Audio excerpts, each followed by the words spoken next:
Di masa pandemi seperti ini, kebanyakan orang lebih sering ada di rumah. Untuk sebagian orang, kok tagihan air dan listrik jadi naik ya? Nah, di episode kali ini saya akan memberikan beberapa tips bagaimana caranya supaya teman-teman bisa berhemat biaya air dan listrik. Lumayan kan, uangnya bisa dipakai untuk keperluan lain. Mau tahu gimana triknya? Sebelum kita membahas detailnya, jangan lupa untuk subscribe dan like karena channel ini membahas berbagai cara untuk mendapatkan uang tambahan. Kalau kalian ingin dapat uang dari YouTube, silakan klik link di deskripsi karena ada triknya loh supaya bisa cepat monetisasi. Selain itu, di deskripsi juga ada banyak sekali link lain yang bisa membantu teman-teman mencari penghasilan tambahan dan juga berhemat. Oke, yuk lanjut lagi nonton videonya. Selamat menonton! Sebelum kita membahas tips-tips apa saja yang bisa membantu berhemat biaya air dan listrik, mari kita bahas dulu kenapa sih perlu berhemat.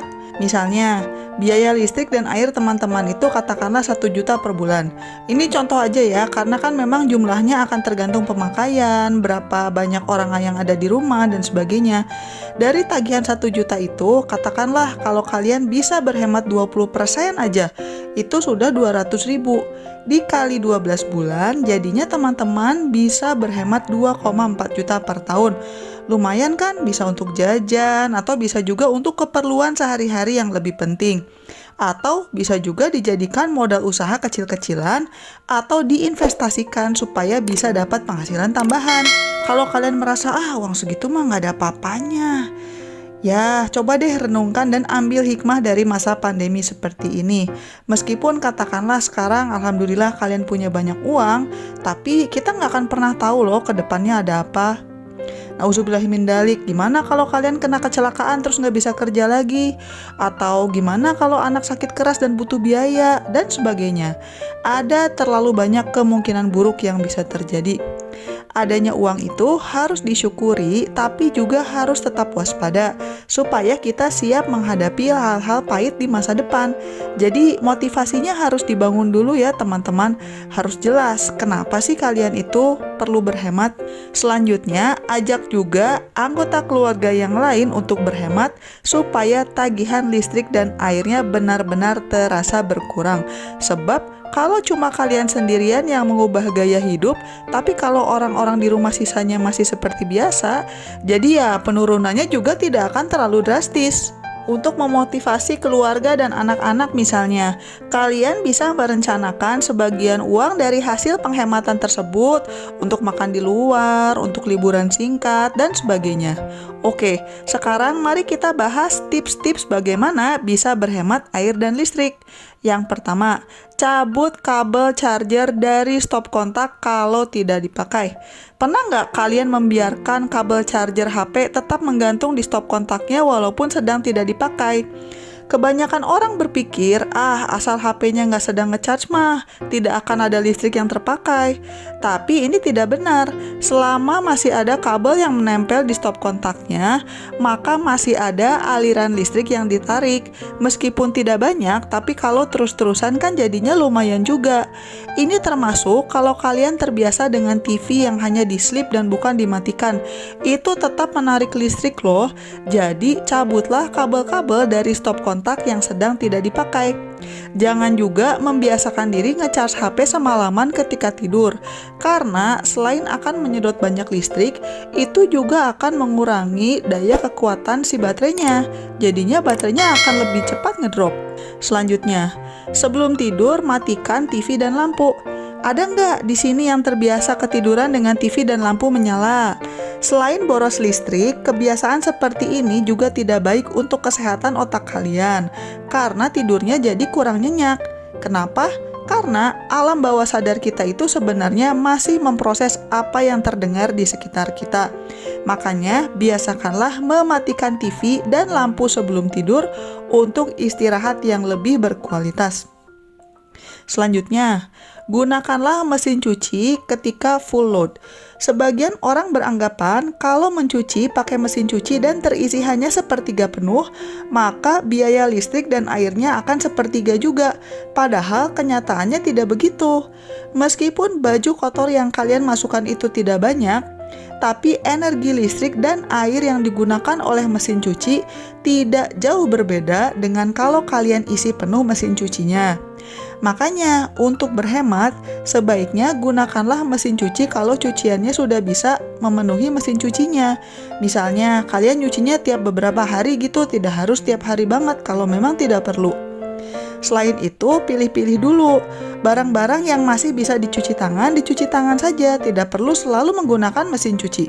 Selanjutnya, buanglah makanan dan minuman yang sudah kadaluarsa dari kulkas. Kulkas adalah salah satu alat elektronik yang paling menyita listrik karena dia harus menyala terus-terusan. Nggak mungkin kan kulkasnya dimatikan kalau kita sedang tidak ada di rumah atau lagi tidur. Dia harus tetap nyala. Nah, untuk berhemat listrik yang dikonsumsi oleh kulkas, ketika membeli, pilihlah kulkas yang hemat energi. Selain itu, biasakan juga untuk membuang makanan dan minuman yang sudah tidak bisa dimakan atau kadaluarsa.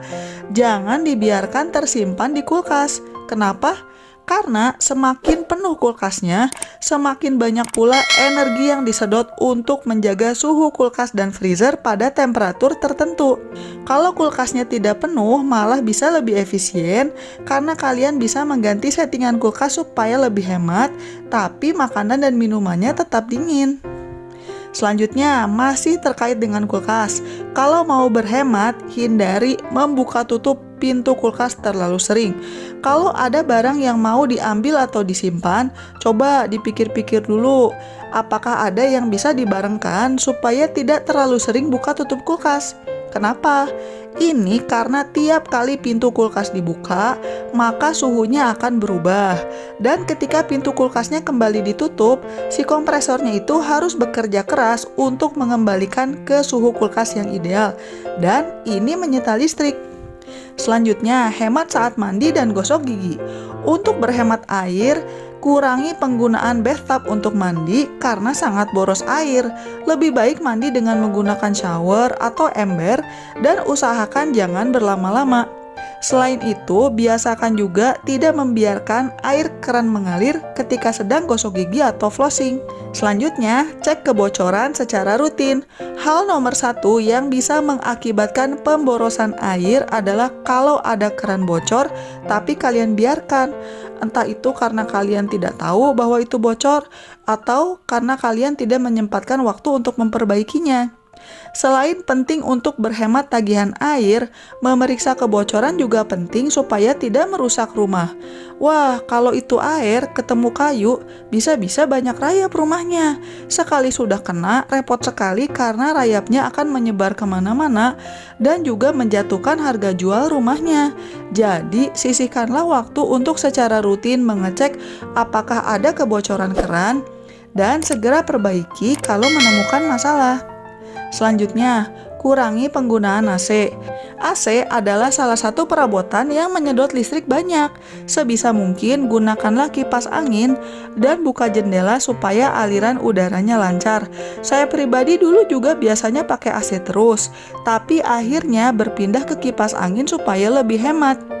Beberapa minggu pertama memang rasanya aneh dan tidak nyaman, tapi lama-lama jadi terbiasa. Tapi kalau di tempat tinggal kalian, panasnya benar-benar nggak ketolong dan harus pakai AC, coba di set 2 derajat dibandingkan suhu yang biasa kalian pakai. Misalnya, kalau AC-nya biasanya di set di 22 derajat, coba diubah jadi 24 derajat. Itu juga lumayan ada penghematan dari situ karena energi yang dibutuhkan akan lebih sedikit juga. Atau kalau situasinya sudah memungkinkan dan kalian ingin AC yang gratis, bisa nongkrong di mall kali ya. Selanjutnya, hindari penggunaan water dispenser. Waktu saya melakukan research untuk topik ini, saya kaget juga. Ternyata water dispenser itu adalah salah satu alat yang menyedot banyak listrik. Tapi iya juga sih, karena water dispenser ini kan harus standby terus untuk menyediakan air dingin dan panas. Kalau mau berhemat di rumah, hindari penggunaan water dispenser. Taruh botol air di dalam kulkas supaya selalu ada kalau kalian ingin minum air dingin. Sementara kalau mau air hangat, kalian bisa panaskan dengan menggunakan panci kemudian taruh di dalam termos. Selanjutnya, cabut listrik rice cooker. Ini tips yang saya dapat dari ibu saya ya. Tadinya saya pikir nasi itu akan basi kalau rice cookernya dimatikan ketika tidur di malam hari.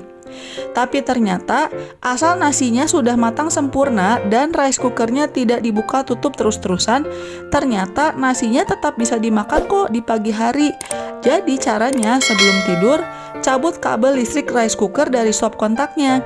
Nanti di pagi hari ketika kalian bangun, kalian bisa colok lagi supaya ada nasi hangat untuk sarapan.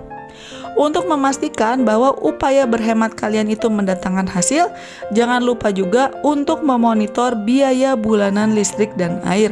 Kalau perubahannya masih belum terlihat, sempurnakan usahanya dan pastikan konsisten dilakukan oleh semua anggota keluarga. Kalau teman-teman ingin tahu cara-cara lain untuk mendapatkan uang tambahan, silakan mampir ke channel saya dan klik berbagai link yang ada di deskripsi. Jangan lupa juga untuk subscribe ya. Sekian dulu episode kali ini dan selamat mencari uang tambahan. Bye-bye.